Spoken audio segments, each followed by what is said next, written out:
Basically, since I've been working for Spanky, I've noticed that what we do is when somebody gets evicted, we do an eviction, we come to the house, we don't never really know exactly what it's going to be.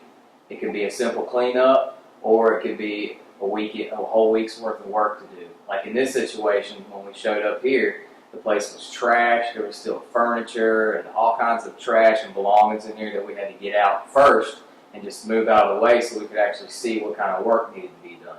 And then we just kind of go through and just do like a quick assessment of, what all the damage is and what we're going to need, and basically just kind of make a mental list and just start doing it. And then as we get going, we'll see more things that need to be done. So it could look like a 2 or 3 day job, but once we get into it, that's when we discovered, oh wow, all the copper is gone out of this place. The hot water heater is gone. We're going to have to replumb this whole place. It might look like, well, we can paint this room and get by with just, kind of like patching this little hole here, but sometimes when you get into patching, you realize that something's rotten and you need to go ahead and pull it out and redo the whole thing. Upstairs, we ran into quite a bit of that, where the leak situation was getting really bad. We basically had to rip the whole ceiling out and replace it. So there's a lot of tedious little things that go into this that people don't realize, and it's really costly. I can imagine he's probably had to fork out anywhere from $3 to $5 grand just to get this place back in order and shape you see it now. And that's including, parts and supplies, but also labor, because he's got certain tasks like outside work and moving stuff out that, you don't want to busy somebody like me with, who needs to get on with the repairs, and the mechanical work.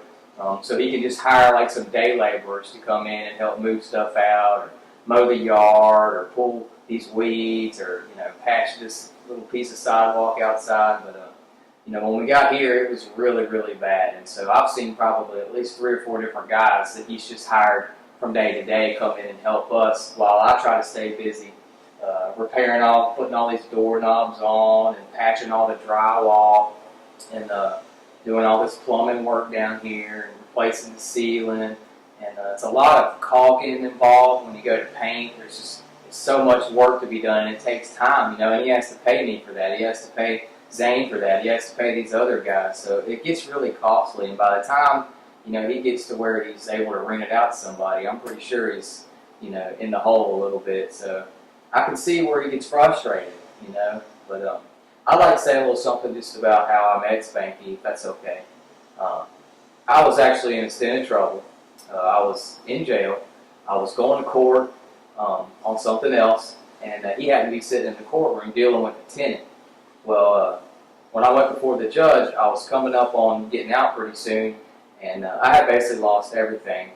Marriage down the tubes, all my possessions and everything. So I was talking to the judge honestly, about maybe just living down here at the mission, and trying to start over from scratch. Well, Spanky overheard this, and when I went back out of the courtroom, the court bailiff brought me a little Post-it note with his name and number on it, and it said to call me when you get out, and I'll try to help you with a temporary place to live and some temporary work to help you get on your feet. I didn't know him from Adam. He didn't know me. So I immediately started corresponding with him while I was still in. I still had a couple months to do. And when I got out, the day I got out on a Monday, I called him and asked him if the offer was still good. He said, yeah, bring your stuff. Meet me at the shop. That's the first time I ever met the man, and I brought all my little belongings with me. He moved me into his place where I'm staying right now, and he works me every day. And for a man to come straight out of jail, with a record alone and just coming out of jail, it's hard to find a job right off the bat. It's hard to find a place to live, somebody to rent from you. And so Spanky really helped me out, and in turn I'm trying to do a good job for him. And I think that's the gist of what he tries to do for these tenants that rent from him, because a lot of these people probably couldn't go to Tom, Dick, and Harry Realtor Company and fork out $1,800 to move into a place. So what Spanky will do is, well, how much do you make? When can you pay X amount of dollars? I'll work with you. And he gives these people this grace, and they take advantage of it. They get behind, then they get mad because a light fixture doesn't work or a receptacle doesn't work, and he doesn't rush right over here to do it. So then they just quit paying him, and then we have this situation that we have. But I just feel like that it's very peculiar, to have somebody help you the way he's helping me, and so I'm just grateful, that I met him and that I was able to get this job, because it really means a lot to me. I'm trying to put my life back together and go down the right path, and he's helping me do that, and by him helping me, it's also helping me to help other people.